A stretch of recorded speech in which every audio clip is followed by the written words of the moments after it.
Hi, it's Walter here with our modal testing series. Today I'm going to demonstrate how to do modal analysis using our EMA software. We've covered how to collect modal data with either a hammer impact setup or with modal shakers. Now I'll show how to select and manage modal data. Then I'll discuss band selection, stability diagram, animations, FRF synthesis, and ODS. Let's start by opening the Modal Data Selection tab. Here you can review your collected signals. Signals can be imported through the Data Files tab. Click on this tab and select Open Folder. From here you can find the signal files on your PC. To add these signals to the analysis, right-click on the signals and select Open to Modal Data Selection. You can click on individual FRF measurements to view them on the display. Once all signals have been added, we can proceed to band selection. Press the Modal Parameters button at the bottom. Here you can view the mode indicator function or imaginary sum. We must configure the analysis range. Set the start and end frequencies and the maximum number of modes. Also set the estimation method. The display style can be switched between multivariate MIF, complex MIF, real MIF, and imaginary sum. Now click on the Calculate Stabilization button. The stability diagram is an effective way to display and identify the modes of a structure under test. The stability diagram provides a graphical representation of the system's poles at different mode orders. Click on the green crosses to mark modes for analysis.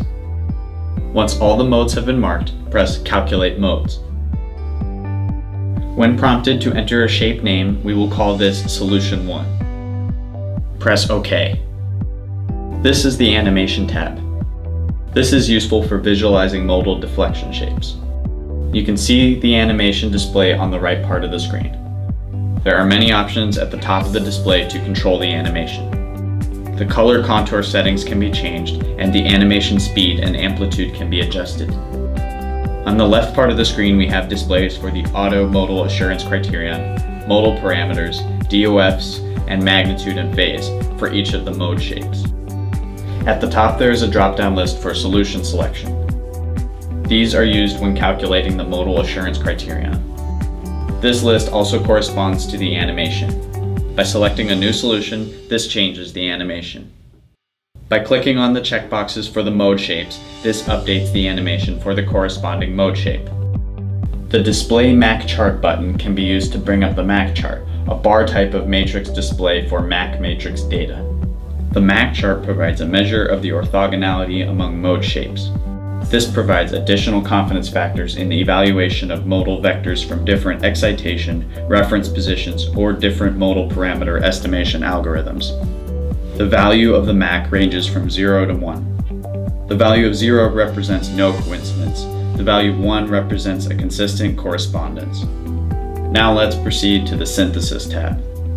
With the identified modal parameters, natural frequency, damping, and mode shapes, the synthesized FRF can be calculated. They can be compared with the measured FRF. This is useful to validate the parameters identified. Previous signal and next signal buttons can be clicked to show the different FRF signals in the list table. Same operation can be done using the up-down arrow key. Another way to browse the signals is with the Run button. It will automatically cycle through the FRF signals. Now let's proceed to the ODS tab. EDM Modal Operation Deflection Shape, ODS, is a feature that allows users to better visualize the deformation of structure under test. Time domain and spectrum data can be animated using the animation feature of the geometry model. To open your signal files using the ODS tab, right-click on the Data Files section and select Open to ODS. There is a play button located above the signal graph.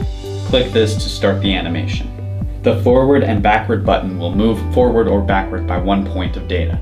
Besides the geometry display buttons, the amplitude increase/decrease buttons are also available. This concludes the analysis portion of our tutorial series. Next, we will be discussing common pitfalls encountered during modal testing. Stay tuned.